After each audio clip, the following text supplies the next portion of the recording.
some people come in, with stories already, and some people they just talk about bombing for a half hour. So Yeah. it's whatever you Just want. talk about your feelings. Yeah. Some people cry. You don't have to feel like you have to cry. Some people find it very therapeutic. So I just realized, like, in thinking about this, yeah. I've never cried after a bomb. Really? And I cry a lot. I thought, like, for sure I must have some crying example, but there's nothing. Oh wow, that's pretty rare. I feel like Yeah. that's Have you I cried? oh yeah, I've had two good ones where it's like it doesn't happen right after, but then like an hour later you're like, oh, it's over. Yeah. Like, it's all done. I mean, I've definitely had like a general sense of frustration and sadness. Yeah. But I feel like it's never like after a specific moment. It's usually like lots of stuff happens and I'm like, Right. why? Right.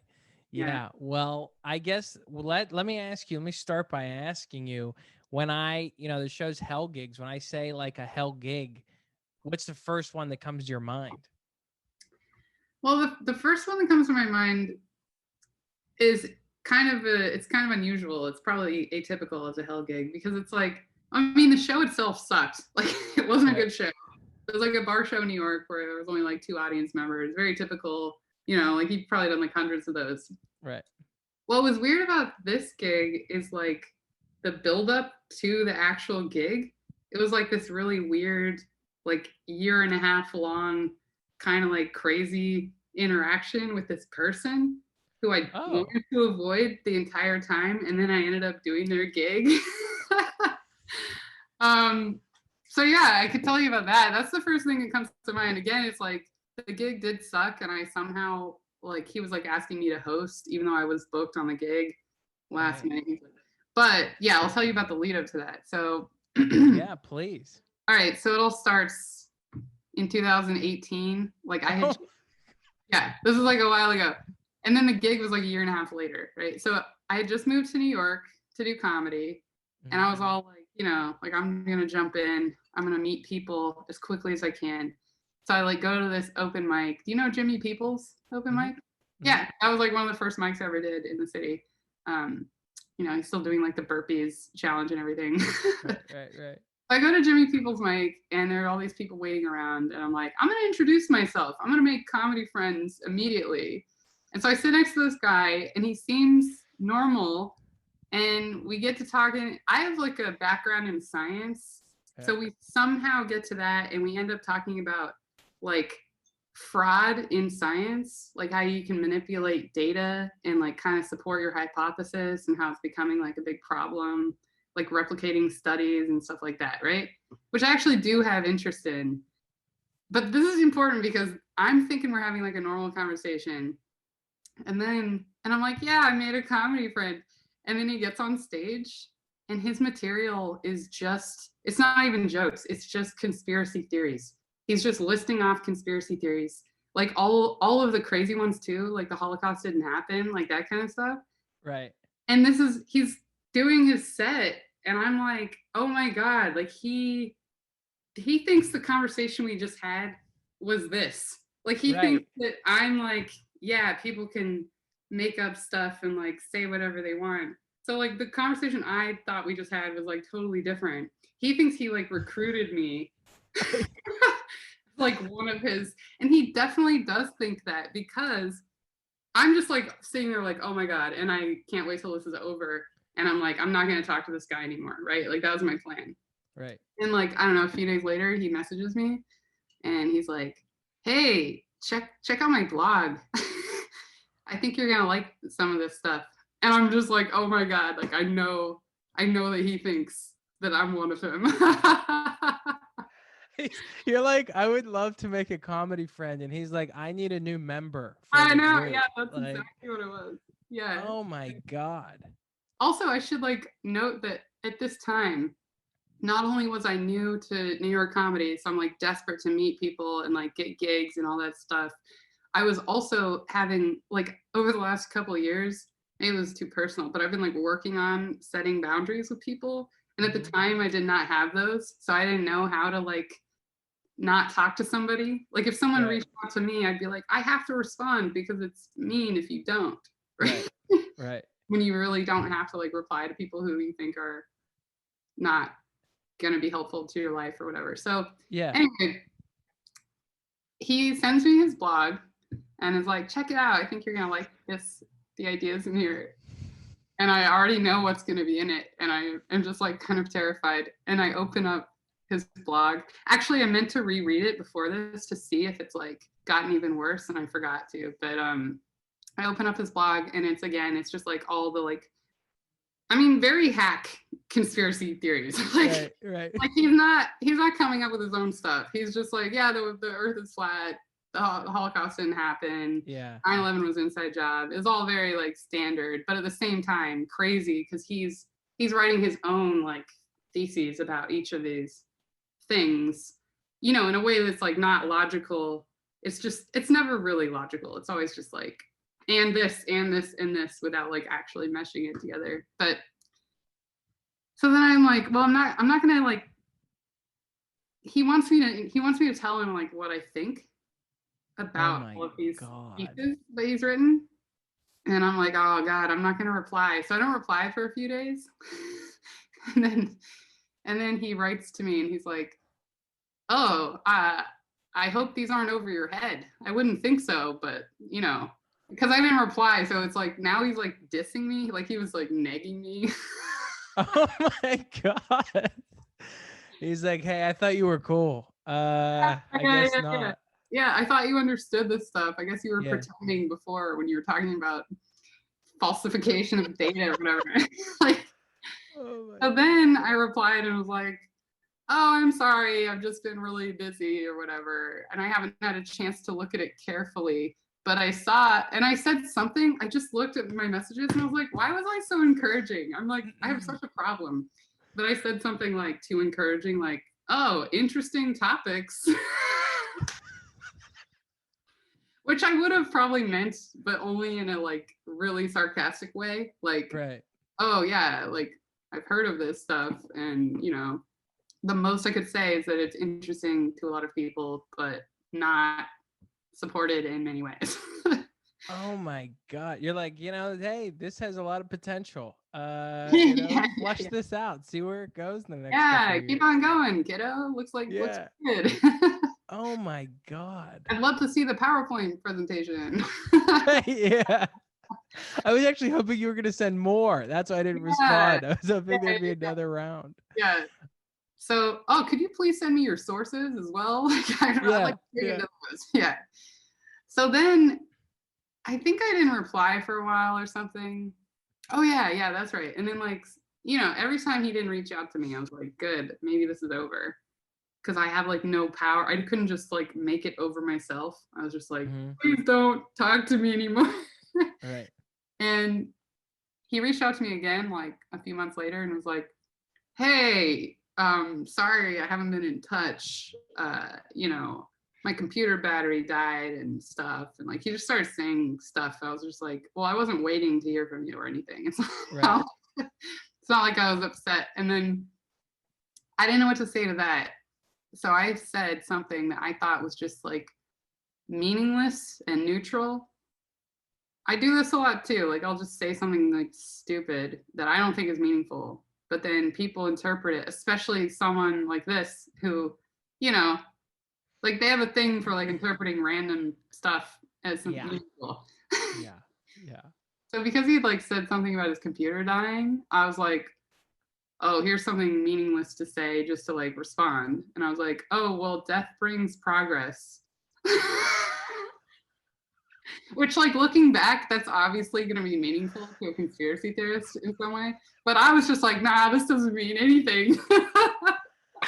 Oh my God. You looking back, you said the motto of his cult. You're just I know, like what? Oh, she gets it. I know. And then he writes back and he's like, oh my God, that's crazy that you said that because I just made a post on my Facebook that's kind of like that. And I was just like, oh my God, I can't believe I just like fed into this guy again. Like I keep ending up in the same situation. I go and look at his Facebook post and it's him saying that he thinks the Parkland shootings were faked. Like he thinks that the photos, the photos were doctored The video is doctored, like all the evidence is faked, and he thinks that I am on board with that again, like a year later. So then I don't know what happened after that, but I think I was just like, I can't keep like talking to this person. Mm-hmm. And then I think I didn't hear from them for like forever, for like a year. And then they're like, hey, you want to do my show? Which is like, as you know, this is a very conflicting like situation. Right. Even though I know it's not going to be a good show, it's like, well, it's still some time in front of some people. It's stage time, right? Yeah. And so I'm like, oh no, like I probably should not ever see this person in real life, but I want the show. But then I ended up saying no. I was like, I was working towards that, like, you don't have to interact with certain people. Mm-hmm. I said no. I said I was busy. And then he's like, oh, well, you want to do the following week? So then I'm like, well, I guess he's going to ask me every week now. Right. So am I going to say no every week, or should I just do it and get it over with? And I ended up doing the show. I made my friend come with me because I was like, I need some kind of protection. And the other thing that happened was like before the show, all sorts of weird stuff happened too. Like he sent me the flyer. It was a terrible flyer. Like I was like showing all my friends and like making fun of it, right? It's like, right. I don't think he'll ever listen to this. Hopefully he doesn't. And he sent me the flyer and it was terrible. And then like a couple days later, he's like, let me know if you like the flyer. And then he's like, oh, also, I printed out a bunch of flyers. Tell me what your home address is so that I can send them to you or drop them off to you. Because he wanted me to hand out flyers for this show, apparently, but he also wanted my address. And I was like, I'm not giving you my address. And then I just pretended that I would print them off at work and hand them out. But of course, I'm not going to do that either. Right. Right. Yeah, and then he kept following up about that. And then, I don't know, actually, like, I feel like the gist of the story is over. It was all the conspiracy stuff. And then I do the gig. There's no one there. It's in the back of, like, a Mexican restaurant. There's, like, one audience member. It's, like, his friend. Oh, and it's his birthday, apparently, which he didn't, like, tell anybody until we get there. So it's like, oh, actually, you need to make him feel special on this day as well. I get there. It's, like, we don't start for an hour and a half or something. And my friend is with me and we're just sitting there being like, yeah, this is going to be like a weird gig. And then right when it's about to start, the guy comes up and stands next to me. He doesn't like interact with me, but he stands next to me and keeps saying like, oh, we don't have a host. Oh no, we don't have a host. What are we going to do? And I'm just like, I know what he's doing. He's trying to get me to volunteer to host. But I'm just like, I'm not going to make eye contact with him. And I was just like staring at my friend, like pretending I couldn't hear. And then he taps me on the shoulder and is like, hey, we don't have a host. Can you do it? And then I had to like lie and say I had to be somewhere so I couldn't do it or whatever. But yeah, then it was just like a terrible show. I went first and I have to say, like, I did pretty well, like considering I had a pretty all good things considered. Yeah. And then the only other thing I remember that was funny about the show is that one of the comics who went up after me, he actually did a joke like digging at conspiracy theorists. And I wish I remember the joke because it was really funny. It was actually the only joke that I thought was funny on the whole show. And the conspiracy theorist laughed really hard at it.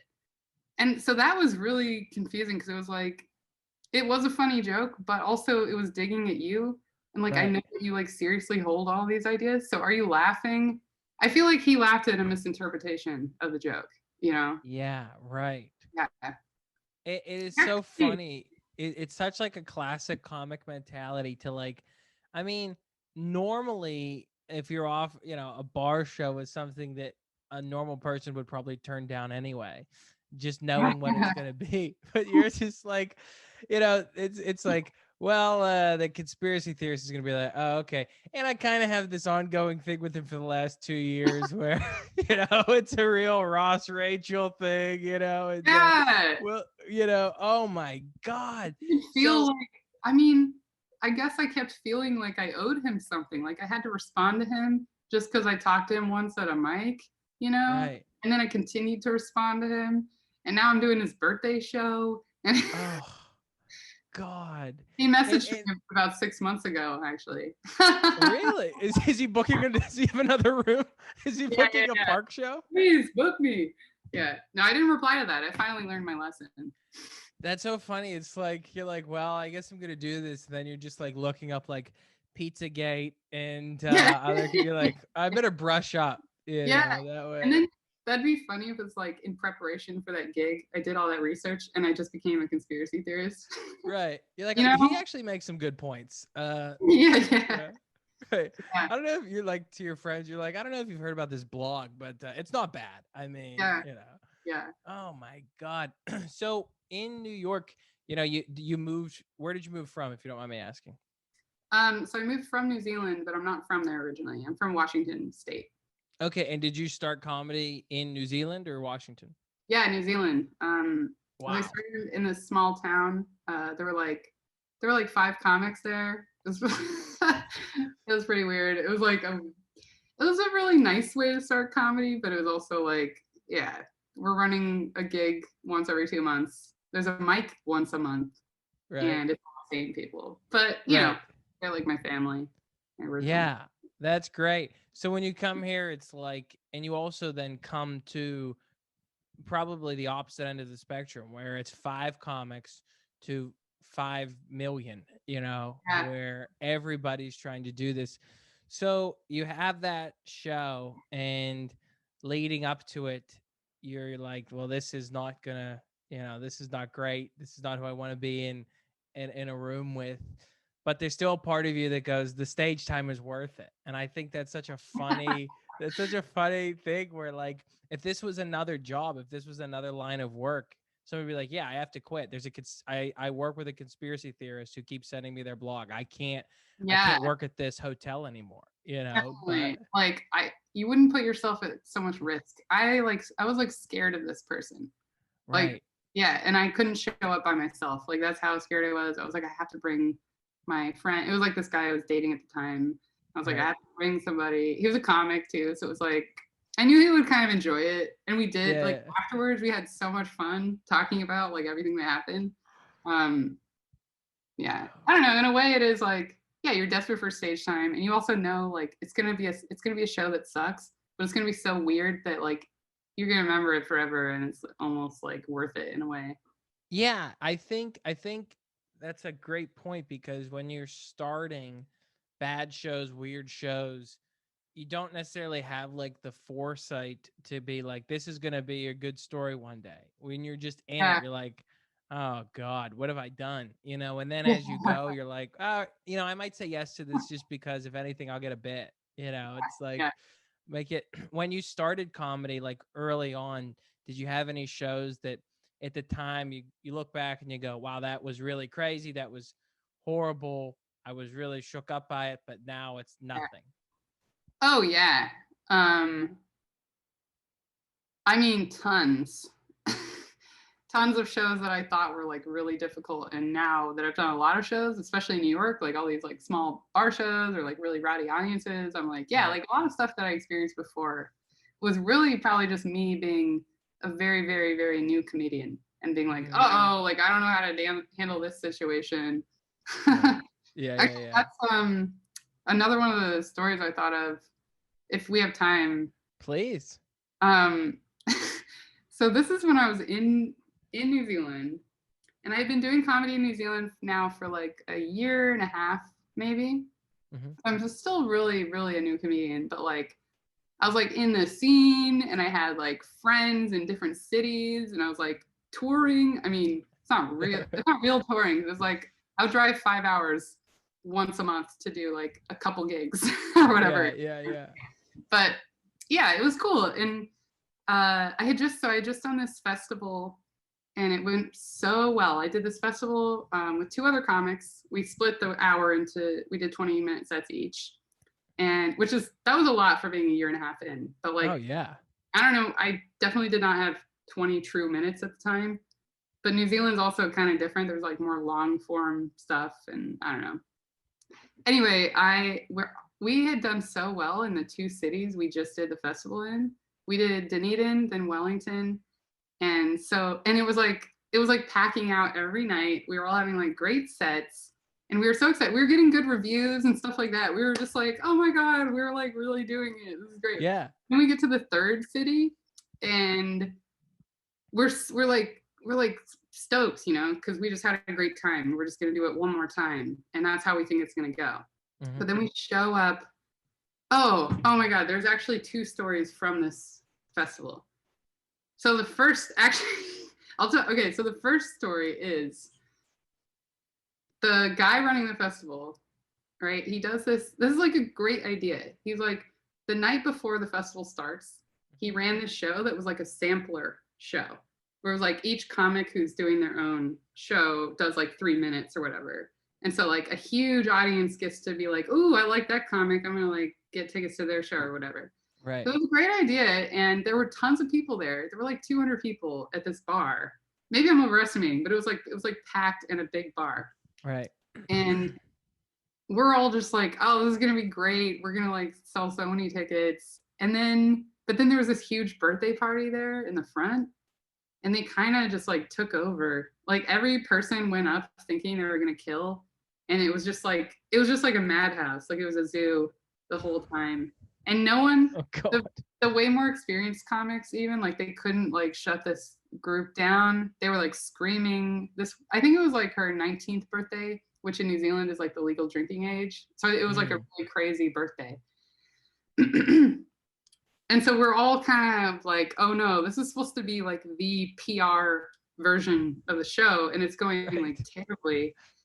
And everyone goes up thinking like, oh, I'm gonna be the one that saves the day. And no one could deal with her. But one of my friends, he ended up just like screaming at her, and that was like how he closed. And so like the energy was just so bad, and it kept going down. And then I get up there, and even though I'm a new comic, I'm like, maybe I'll be the hero. Maybe I can do it. Which like there was no way at the time that I was gonna be the one to do this. Not only because I was new, but also because like at the time my material was like so it was like really like new, like nuanced, not in a good way. Like there was like just too much information. And even like when I had a good crowd who was really listening to me, only half the time people were like knowing what I was talking about. So there's like, I think, oh, maybe I'll get the crowd back. They're like super drunk, and I'm trying to tell them like a long analogy about space and how like space is politics, and like it's just like that's not the kind of thing.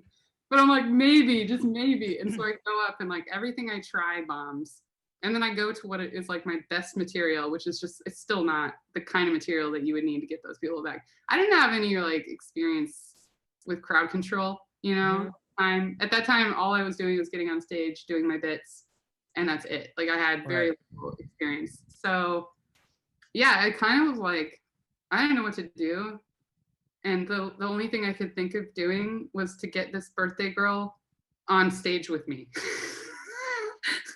Which is like exactly what it's like the worst thing that could happen to you at a club is that the person who's disrupting everything gets on stage, right? And takes control. And I just like invited her up on stage thinking that I could like manage that situation. And I couldn't. Like she gets up there, and I just made everything so much worse because when she got up there, I didn't know what to do. I was just like dissing her. Like I think I said something about her sweater, and nothing I said was funny either. It was just mean. And it's her birthday, and like, oh my god, big chunk of the audience is her friends. That there was no way that was gonna get the crowd back. Like, you know, there's like this like it's like a tipping point kind of with the audience, right? Like if it was only her and a couple friends, I feel like making fun of them would have worked. But because they made up like 25% of the audience, you're not going to be able to like fight with that. So yeah, so I just made things worse, and I don't even know how that ended. This was a long time ago. I don't know how it ended. I think I just gave up. Like it didn't work. I think I got off stage like saying nothing. It was just like, okay, next. Oh, that is brutal. Yeah, so this is like 10 comics having to go through like the same experience and none of us getting us out of this hole. Right. Yeah, it was really bad. And then the rest of the festival, oh God. So like again, me and my the two comics who were on the show with me, we're on this high where we're like killing it at every festival. Mm-hmm. And then we do the sampler thing and it goes terribly and we're like, oh my God, that's not gonna happen again. But then we show up to our venue. Yeah. And like for whatever reason, the venue didn't tell. It was a free show, so like you didn't have to buy tickets, right? You could just show up. But for whatever reason, the venue didn't tell the people coming in that there was a comedy show, and this was like a place served food and stuff. So we get there, right, and we walk into the bar and we're like, oh my God, it's packed. And at first we're like super excited again. We're like, oh my God, this is gonna be such a hot show. We're gonna kill. And then we realize like, look at all these people here eating dinner. We're talking to people. We're going around. We're like, how'd you hear about the show? And like most people are like, what? Yeah, right. There were 2 people there for the show, and there were a couple. That's it. So again, we're in this situation where we're about to go up and just like destroy everyone's night. Right. Exactly. And we were like so confident before, and now we're just like, this is not going to work. Oh, also the stage that they gave us was just like this tiny. They put us in the very back corner on this stage that like it wasn't like a stage with any kind of height, and it was like 3 feet by 3 feet. So you're also like in this cage in a corner. You have like no cues of authority at all. Right. And you're just like interrupting everyone's nice night. They're trying to talk about, I don't know, they're probably trying to like catch up about like, you know, but maybe they're like work colleagues or whatever, and they're like trying to rant about accounting or whatever. Yeah. Yeah. Surprise comedy never is a good idea. Like you go to some of these shows, like, whether it be a bar show or a corporate show or a college show, and they go, hey, well, we'll just start. And you go, what do you mean? Nobody knows there's comedy? And you go, no, I mean, you're funny, right? What else do you need? You just like, get up. I don't know. You know, I need their willingness to be here. That would be good. Yeah, it was totally an ambush show. Like but in the worst circumstances. Right. Right. Yeah. That's so funny because it's like, as the comic, you go, well, maybe you do have that mentality too of like, well, maybe I can make this work. Yeah. Maybe I can. I know they're all eating. I know they're all having dinner and they don't want to be here, but maybe. So what do you do in that situation? Do you do material? Do you do crowd work? Oh my God. Again, I thought I had a lot under my belt at the time, but I really didn't. And so I just did my set, and you know, when you talk out loud in your living room or whatever, you're under your set, it felt like I was just doing that. There was no response to me. It was just people talking, and I just was in this like ambient thing. But then there were lots of hecklers too, because they didn't want to, you know, there was some guy was really drunk. I think he called me a cunt, which is like very normal in New Zealand. So it wasn't like that threatening, but it's still, he just kept doing that over and over. And they were on his side because I'm disrupting. Yeah. Yeah. Like you would never be on the side of someone who's yelling cunt at this woman who's just trying to do her set, except that because I was interrupting the whole dinner for everyone, they're like, yeah, in this case, you are a cunt. Yeah. Everyone's high-fiving him. They're like, we get it. You know, it's you know what's worse is that, well, it was better in a way. We finished, it was terrible. No one said like that was fun, except the couple in the front. Actually, they were very good. They loved us, and I think they kind of felt really bad for us. But the next day, so we were supposed to do that venue for like 3 days in a row or something. And the next day we get a call from the festival guy, and he's like, oh, hey guys, so the venue just told me that they double booked and you can't do your shows there the next couple nights, which is like an obvious lie. Right. Yeah. Yeah, they just didn't want us back. And we didn't want to go back either. Like that would have been terrible to do that 2 more times. The festival, the guy producing the festival like set up an apartment show for us which ended up being way better. Like Right. there's an audience that wanted to be there. It was lots of comics, but it ended up being kind of fun. It's funny. It's like, yeah, they double booked with what? Just dinner, Yeah. the dinner crowd. That's what Yeah. they're booked for tonight. Yeah. I Uh know. Yeah. appetizers and entrees. So when you have that though, when you're young in comedy and you have that show that you're like, "Oh god, this sucks."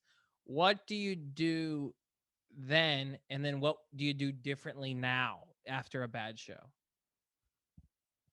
I don't remember. I mean, we probably just got drunk old Mhm. times Yeah. every Right. time. Yeah. I used to drink a lot more like before I went up and after. Um, I don't know if I've changed. Oh, so one thing I definitely do now, if I have a bad show, if I feel like I bombed, the first thing I'll ask myself is like, does this really matter? I mean, well, the first thing I ask myself is like, what's wrong with you? And like, I go Right. through that whole like thing, right? But then I'll try and like calm myself down and I'll be like, you know what? It's not like your career is like over because Right. Right. it wasn't most of the time. Also, when I feel like, I don't know if this happens to you, but like I feel like I bomb all the time. But like half of those times are just me not having fun. Like Yes, like absolutely. I did fine, but it was just like not I didn't like what I did. The Yeah. audience liked it, but I'm just like, but I feel like it's a lot of it's for you. And it's like I didn't get the thing I needed and now I Right. feel like shit because I thought I was gonna get that thing. Yeah, And well, I think it's also part of the difference between good and bad comics too, where I like to say like good comics never kill. If you ask them, I feel like they never kill, and bad comics kill yeah, every show, yeah, yeah, right? yeah, yeah, yeah. Like you have a good set and you go, that was okay. The person, that punchline, and then somebody goes up against nothing and they go, did you see that? Did you see what I just did? Yeah. Oh my Like, God, I know. yeah, we did see it. We all saw it. That's the problem. Oh my God. But sometimes like I'm so like negative about my own stuff that I'll then believe that comic. I'll be like, yeah, that was a kill. Yeah. You're like, man, you got all those applause breaks. And then it's just because they were Yeah, asking for applauses. They were like, clap if you like yeah, ice cream. yeah, yeah. Right. Yeah. Or the other thing that'll happen is if I have one of those sets where it's just kind of mediocre and I'm like, dang it, like I could have felt a lot better. And I'm just like, oh, everyone hates me. All the comics here think I suck. Blah blah blah. You like get in your head. You're like, oh my god, that person. I respect that person a lot. They just saw me do that or whatever. Right. So what's weird is like, I don't know if you do this, but sometimes when I get off stage after a set like that, and then one of those comics I respect is like, they're like, oh, good, good job. I liked this bit and I like this bit, which usually means that they actually liked it, right? Right. Because they're Right. commenting on like aspects of it. But even when that happens, if I don't feel like I did well, I'm just like, nah, they're being sarcastic. Like, Right. Right. I just like can't believe them, even when you're being the most believable. Yeah. Yeah. They like are going out of their way to say something genuine. And in Yeah, your head, you're like, man, I can't believe they're punking me like yeah. I'm this. like, Or they're oh, are you just, making fun of me right now? yeah. Yeah. Oh, thanks a lot. Yeah. Thank Yeah. you. Thanks a lot. Yeah. Oh God, have you done this yet? I'm sure where I've had the bad show in the city, and then you are mad that the show's bad. You're upset with yourself, and you get on the train to go home, and then you realize you're on the wrong train. Have you Oh had that? Oh, yeah. that is brutal. Yeah. Brutal. Or like your train's not running and now you have to get a lift and you have to spend $30. Right. Like it's different if you just had a great night. Then it's like nothing matters. But if you Right. just bond and you have to think about that for longer and spend $30, Yeah. Oh God. I it's I mean, terrible. if you do well, that's the thing. You're right, where you go like, well, I can spend the $30 because I'll probably have a deal soon. I'm sure Yeah, yeah. NBC will call tomorrow. Uh-huh. Or I just deserve it because I'm doing so well. I'm Yeah, progressing. right. Yeah. Exactly. Oh my God. I'll never forget, like, before I had a car here, it was like when I first moved, I was so, you're nervous, you're excited, you don't know what to do. And like, I moved from Pittsburgh and I had just a horrible show and that everybody else did well on. And so, Mhm. you know, Oh, it's you, no you go, justification. Yeah. you know, and I get on the train and I'm like, oh, what am I doing? And I'm like, end up like a half hour. I'm like, why am I not home? You know? Oh And no. then I'm on the wrong train and I'm like, I'm just going to go back and start putting stuff in boxes. Like that's Yeah. like, I'll probably just drive, but I'll take a bus back to Pittsburgh tonight. Yeah. Yeah, it sucks. It sucks. What's your, do you have like a post bomb coping mechanism where there's the self-assessment, but do you have something that you like to do that sort of picks you up after a bad show? Um, Not really. I probably should. Should really get something like that. I feel like, I mean, usually I would just talk to other comics probably. Yeah, I think that's a big one. Yeah. Yeah, and then they'll be like, if they were there, they're probably telling me like it wasn't that bad, and Hmm. I'll trust some of them. Some of them I'll be like, you're just saying that, Right, right. Yeah, or if they weren't there, usually they'll just be like, it. You just remember like you get perspective. It's like it's not the end of the world. Yeah, A lot of people didn't see that. It's not yeah, like it's on TV or anything, and it's fine. And it's like a lesson. Like, don't get too comfortable. You're gonna keep yeah. bombing. You gotta keep working hard. So I don't know. I was thinking about when you said like that. When you you're on a show and everyone kills but you. Yes. Oh, That, terrible. in a way, though, I have to say like that lingers in my mind less than a show where I just didn't do that great and I can't explain why. You know, Yeah, yeah. like the first example is so much more clear. It's like I got some work to do. Maybe Right. I shouldn't have been on this lineup. Maybe I didn't prepare enough. Maybe I got too drunk or like whatever. It feels Yeah. like it's easier to pinpoint because you can't do the whole like, was that a weird audience? Or, it's just like, oh, I did something. Yeah. If you can't figure it out, you're like, oh God, I don't know when that's gonna sneak up on me again because I don't even know what it is. Like Yeah. I don't know when I'm gonna have another episode. Uh-huh. You know, it's just where you can't explain why it went bad. Right. Um, you mentioned a little bit. You say you don't do it as much, but do you like to have a drink before a show, or are you no drinks before a show? I like to, if I have anything to drink, it'll be like one drink Hmm. before my set. I used to drink a lot before my set, like when I first started in New Zealand. I think a lot of people start out that way because you're just like, Yeah. oh my God, I couldn't eat all day, I was like going to the bathroom like nonstop. Right. It was just like it was like the height of anxiety every show. And it would be like Yes. days leading up to the show because there weren't that many shows in New Zealand. So like Right. days leading up to it, I was feeling like that every day.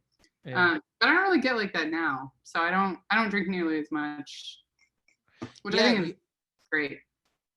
I think you start to realize if you stick around in this business long enough that you need like every ounce of energy to do it, that you Yeah. can't afford to like be drunk, be sick, be No. tired because it takes everything out of you, you Yeah. know? And you probably have a day job too. It's not like you get to sleep in. Right. So you're like wrecking your sleep by drinking every night and then Yeah. still getting up at 6:30 or 7 or whatever, and like working all day and then trying to be like totally on again at 8 o'clock at night or whatever. Like Right. maybe for Exactly. multiple sets. Yeah. I And guess some people they can do it for a certain amount of time, but then the wheels do fall off because mhm, you can't sustain that. It's no. that's never a good that's never a good career path if you're like, well, I'm really funny when I'm drunk. It's like, okay, you know, Yeah. luck on your 6 show weekend. Yeah. Let's see what happens. Two more questions for you before we get out of here. The first one is last time that you can remember. I know things are weird with like Zoom and stuff, but last show, most recently that you had a bad set and you're like, what happened? Um, what happened? I don't know. I would say like, I mean, this summer a lot of that was like, now we're outdoors, and Right. so there was lots of adjustment to be made to like not really hearing the laughs as well, you Mm-hmm. know, and not being able to see people smiling and having to do like lots of reinterpretation. Like you can't hear as much, you can't see the smiles. So if you see people like shaking, like their heads are shaking, Right. you have to interpret that as a laugh, Right. which is what we were doing on Instagram for months, where it's like you see hearts and you have to like imagine those are laughs. Right. Right? Exactly. So I don't know. I think like I get in my head like so easily. I mean, that's like every comic probably. Like that's so Yeah. hack. You get in your head. Yeah. Right. Yeah, what? Oh, really? Yeah. Do you also have anxiety? Yeah. Yeah. So I think like I let stuff like that get to me a lot. And then my set will just go really badly and for no reason. I'll just like decide everyone hates me and you know, nothing. I feel like you want a more specific example, but I'm having trouble coming up with one. No, I think that's a good. I, I don't think enough people have talked about that where there was this readjustment period to going. All right, I'm used to. You get so used to doing comedy one way, and it's so hard to get used to that, and then it completely changes. So probably for those first couple months, you're like, I don't know. I don't know if I can do this. I don't know if I can survive in this new world. Yeah, and it was like this weird like frustration with every show, even though the show was going well, people Right. liked it, people were laughing, but you just it just goes back to that thing. Like I didn't get that feeling that I need. Mm-hmm. And when I don't get that, I think everything sucks. But really it's Yeah. like I'm not focused on that's the problem. Whenever I focus on me and my feelings, that's when I start to go out of control. But when I'm like, Yeah. oh, when I actually like look the audience and I'm like, oh, they like it. I can see signs that they like it. That's when it goes well, but I constantly forget that that's what it's about. Is like you gotta, Yes. yeah, Yes. It's so easy to forget that this is an entertainment business, yeah. and that we are supposed to make sure they have a good time. You Uh-huh. know, it's supposed to be Oh, like a you're supposed to selfless make thing. me feel good. It's kind of Yeah. like when you go into a relationship for the wrong reason, Yes. like are expecting someone to make you feel better all the time. It's like Right. that. It's like when I feel that way about comedy, and I'm depending on it to make me feel like high because the response is so good, Right. that's when I just like am constantly disappointed in it. Like I'm Yeah. disappointed in a partner who like I see them and I'm like, you didn't make me feel as amazing today as you did yesterday when I had that set at this place and I did Right. really well. Right. What's wrong with you? Yeah. Yeah. Why are you doing this to me? Yeah. Yeah. Right. Yeah. Why can't I leave you? Yeah. Yeah. Yeah. Well, we'll end on a high note then. What you've touched on a couple different things, but if we had to pinpoint one or two from the time you've started to where you are now, all the bad shows, all the bar shows, all the conspiracy theorists that you've had to put up with, what is something or a few things that you've sort of taken from all those bad experiences and it's made you a better comic today? I mean, definitely being able to see the big picture is helpful. Mm-hmm. Actually, that's one of my coping strategies I just realized I have, but I don't use it regularly enough. So, like, yeah, being able to see the big picture of like if you focus on those bombs or those hell gigs, you're gonna quit because that's like you have to. I try and like think of it as the climate change graph. You know what I mean? Mm-hmm. Like your Mm-hmm. progress. If you look at like small portions of the graph, you're like, actually, the temperature is going down. There's no. I mean, it's kind of the opposite analogy here, but you know what I'm talking Right. about. Like, Right. Yeah. Yeah. like if you Yeah. focus like that, you're gonna get a totally wrong impression of like what's actually happening. So I try and think about that a lot. Like I try and expand and look at like the progress over a couple of years instead of focusing on like this week's shows I did terribly because you're always going up. And when I think that way, over the course of the last couple of years, I had a lot of these hell gigs, but they're just dips and you do learn from them and you're getting better every day. That's I think that's good advice and a good mentality that a lot of comics should have, and it's really easy to forget, Yeah. where Adopt the graph yeah, approach. adopt the graph. That's it, right? Also climate change. Get on Teacher. top of that. Yeah. It's Yeah. yeah, right. Couple things we need you to do if you listen to this podcast. Take better care of yourself, but also climate change. Let's not joke around. Let's not look at the graph too closely. Brittany, I can't thank you enough for doing this. Tell people where to find you, where to see you. You've got great shows going on. Let people know where to see them. Yeah, so I have two shows. One of them, they're both outdoor comedy shows. One of them is on Zoom right now, though, temporarily until COVID gets better. That's Ambush Comedy. You can find us at Ambush Comedy on Instagram. I have another outdoor comedy show called Drool. It's like a mostly women's show. We always have a dude host, and we're going to get that one going outdoors again in March. You can find us at Drool Comedy on Instagram, and I'm Brittany Cardwell. Which is just a stupid name that like is related to my brothers making fun of me when I was a kid. And now I've like, I owned it and it doesn't hurt me anymore. Yeah, you really what do they say, like naming your demons, Yeah. yeah, you're really owning it. That's great. Well, Brittany, I can't thank you enough for doing this. Really appreciate it. Thank you so much. Yeah, that was fun.